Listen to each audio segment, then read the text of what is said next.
Hi friends, welcome to 5 Minutes Tech YouTube channel. Here is Vivo V29 Pro smartphone.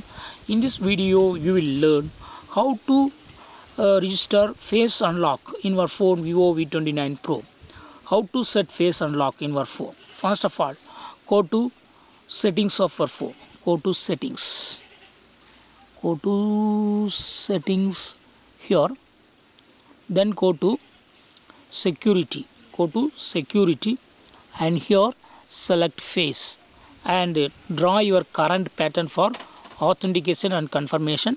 Now click on start enrollment and click on privacy statement.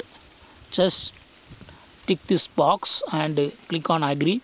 Now keep your face in front of front camera. Okay,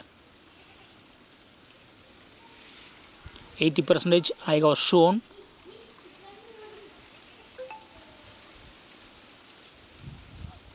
Yes, 100% enrollment complete and click OK. Yes, now I am checking.